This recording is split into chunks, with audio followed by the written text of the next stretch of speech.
Hello everybody, welcome back for another video. Hope you're all doing well and that you're all having a fantastic day. As always, leaving a like, leaving a comment, or subscribing, all of these things help out the channel immensely. For those of you who didn't hear in the other video, I am away. This is why the videos seem a little bit different.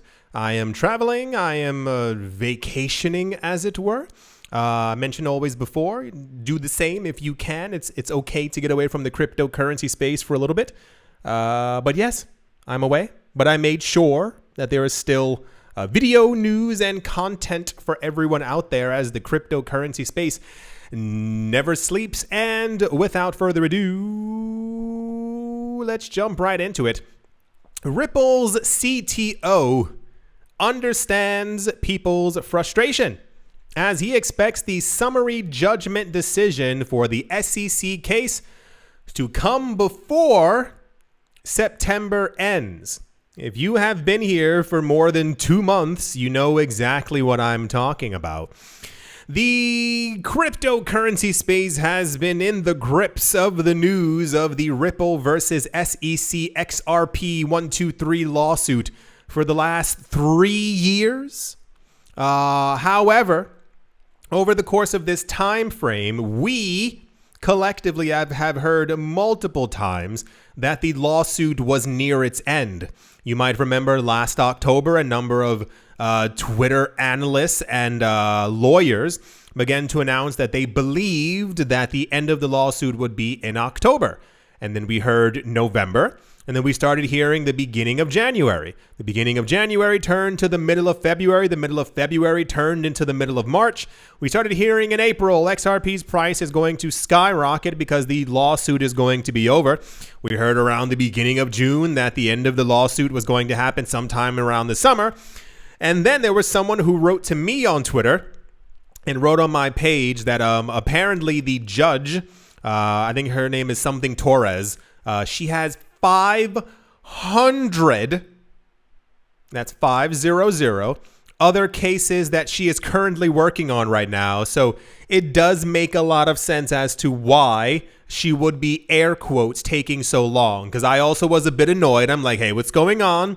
It's not that difficult, because we, us, me and you, the public, we generally understand and have come to know that the SEC is drenched in corruption at this point. So if we, us, can figure out that the SEC has been doing wrong, my opinion, well, therefore, the judge would also come to the same exact conclusion.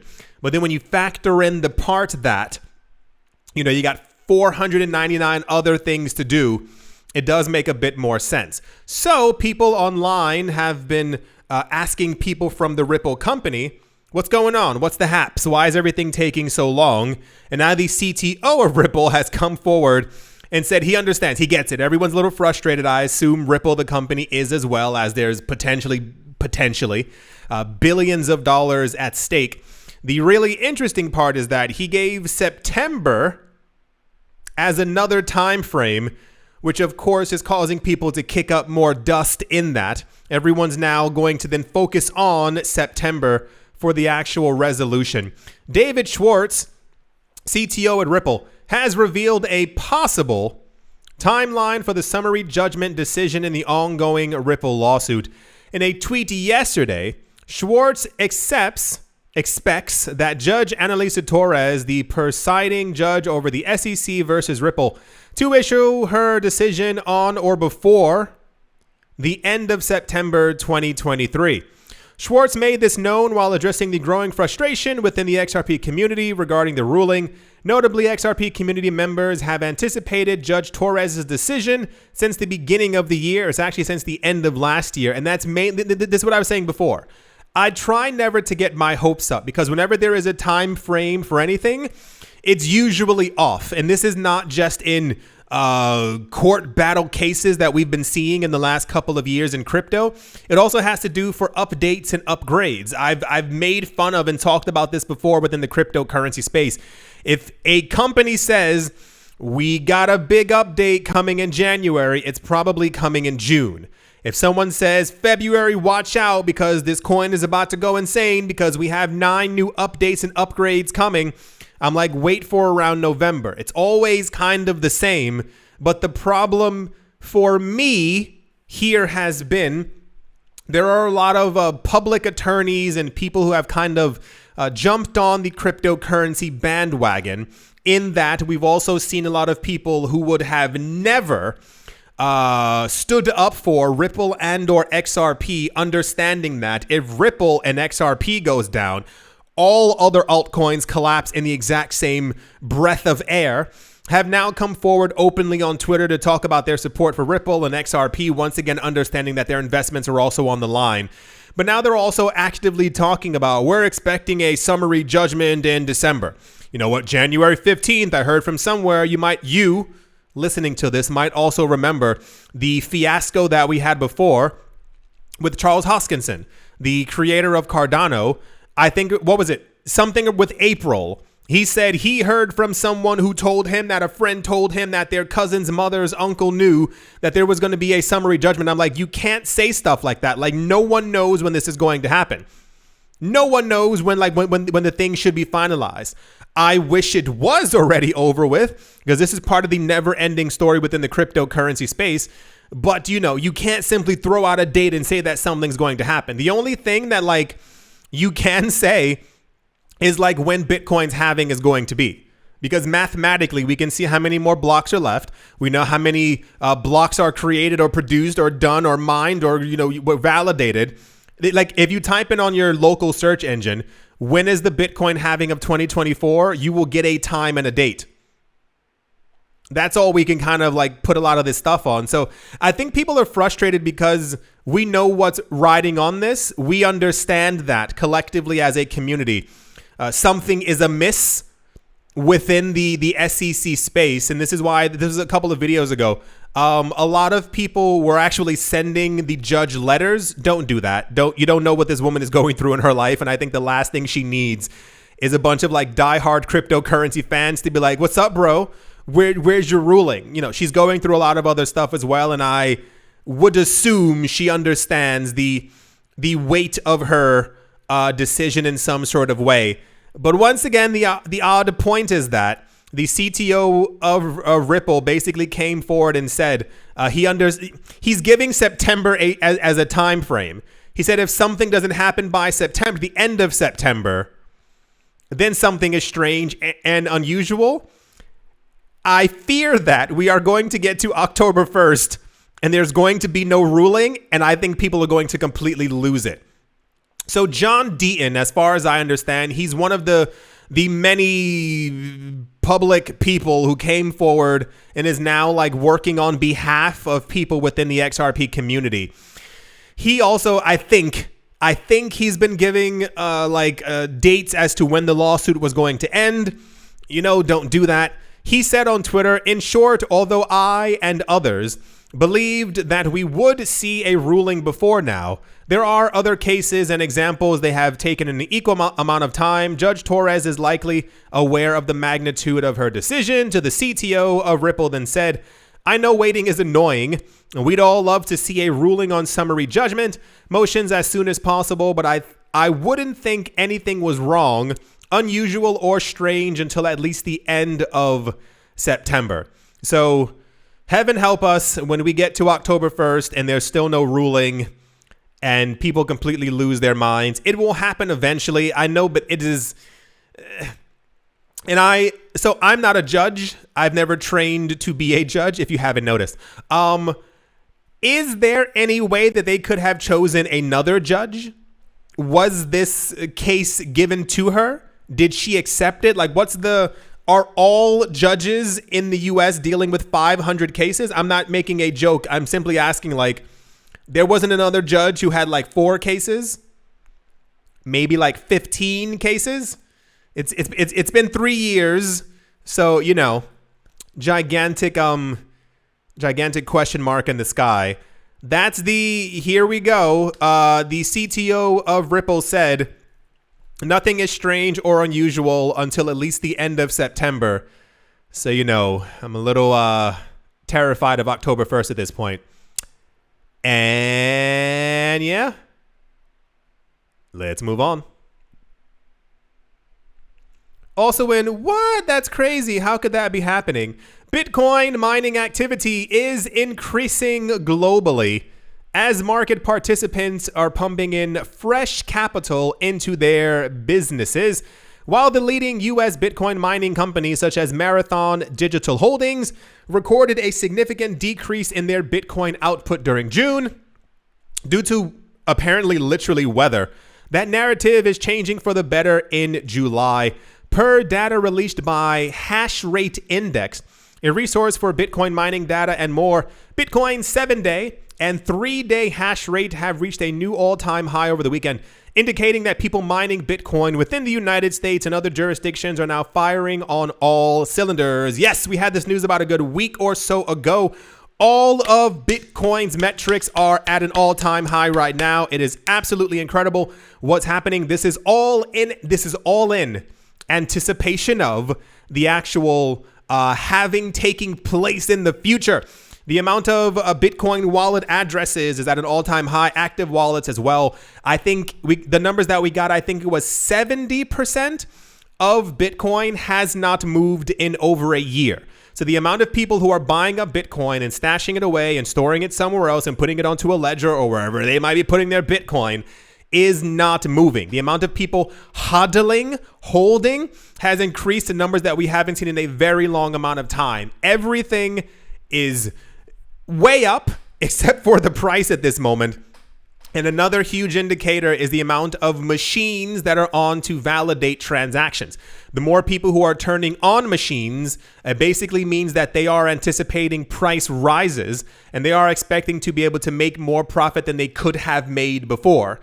So yeah, not the longest news story in the world. It's more of a everything seems good kind of news right now. It's nice to see good things happening within the space. This will eventually be reflected in the prices, which I think a lot of people are a bit antsy about, because people can, if you keep hearing good news, you also want to see good prices. But once again, the richy riches of the world are figuring out a way to keep prices low while they accumulate massive amounts that we know they are accumulating, because they've openly announced that they are in the cryptocurrency market. Don't forget about the hundreds of banks who announced they are also into crypto as well over the last couple of months. That's the Bitcoin mining activity is pumping. It's pumping. Okay, let's move on.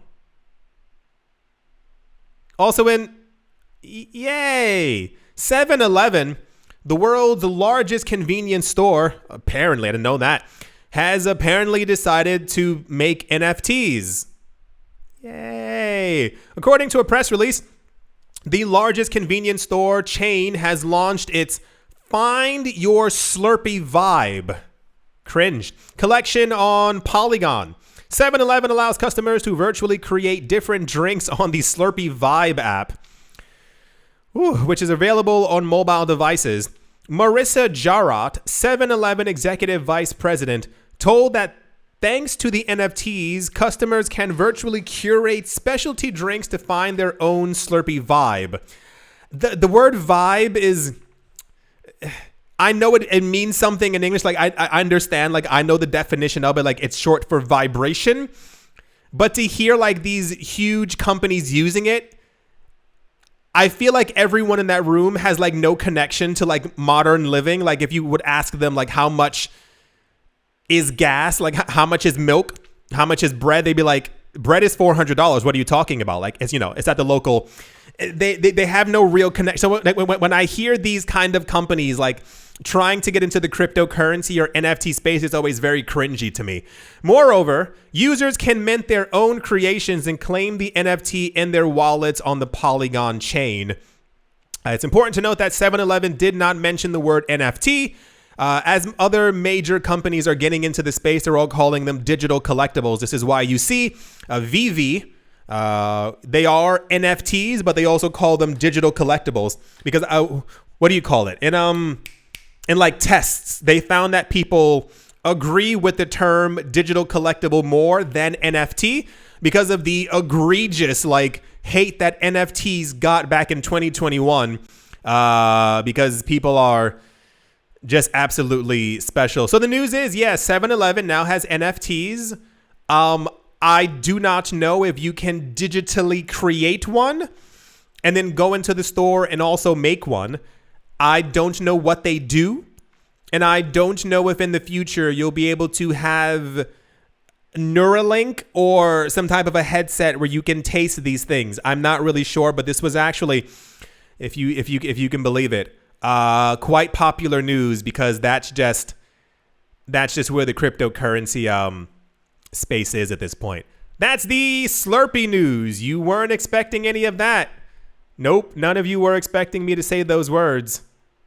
And yeah. Let's move on. Also in news, on the 12th of July, an amended crypto bill by Senators Cynthia Lummis and Kirsten Gillibrand was submitted. The revamped Responsible Financial Innovation Act aims to classify most crypto assets as commodities, similar to gold.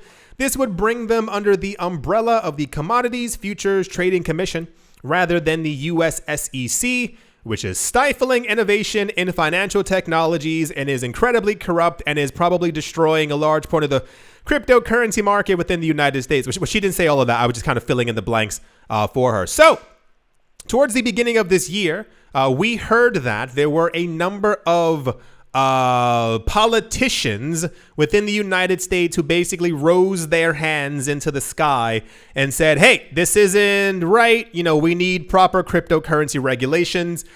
I would say it is, to me, abundantly clear. It's not that, how do I say this? It's not that I don't think that they don't want proper crypto regulation. It appears to me that these politicians who raised their hands and said we need proper crypto something within the US are crypto owners. And they're trying to protect their own investments. But of course, you can play it up very easily as they're doing this for the people. Not that they're not doing it for the people, but I assume in these situations, I would not be shocked if we figured out that these politicians had millions of dollars worth of cryptocurrencies. However, nevertheless, it is nice to see that, or rather, it is weird to see that politicians could stand up and try and make proper cryptocurrency regulations as opposed to the regulators who should have already regulated the market. Weird, right? You would assume that it would have been the other way around. So we had news around January that there were proposals put forth, but I think a number of them had been shut down or didn't make it that far through.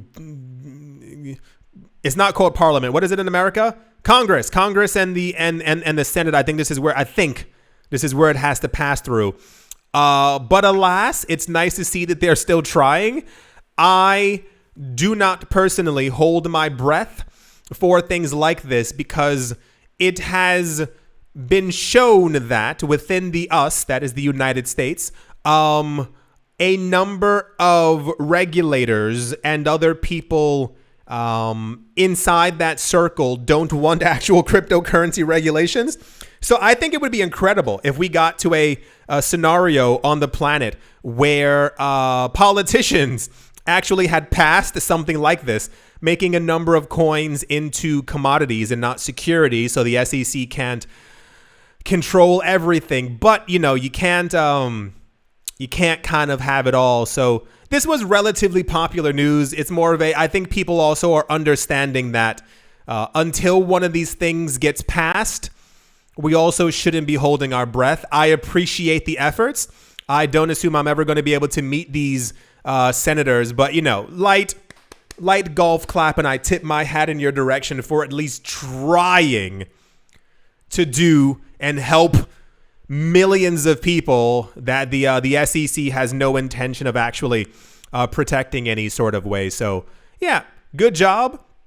If any of these things get passed, I shooketh. I'll be completely shocked because corruption and all that stuff. That's the senators actually trying to do stuff that the regulators aren't even pretending that they're trying to do anymore. Yeah, I think that's going to do it for this video. Why do my legs hurt? They weren't moving the entire video. Oh, that's a good stretch. Oh my gosh, why didn't I move my legs? Okay, I do hope you all enjoyed. I do hope you all are having a great day, great morning, great afternoon, a great evening, wherever you are, wherever you might be. I do hope it's absolutely fantastic. Thank you all once again for watching, listening, liking, commenting, and or screening? Supporting. There we subscribing. I don't know what I'm talking about anymore. Thank you all once again, and I have no idea what's going on. I will most certainly be talking to you all soon. See you.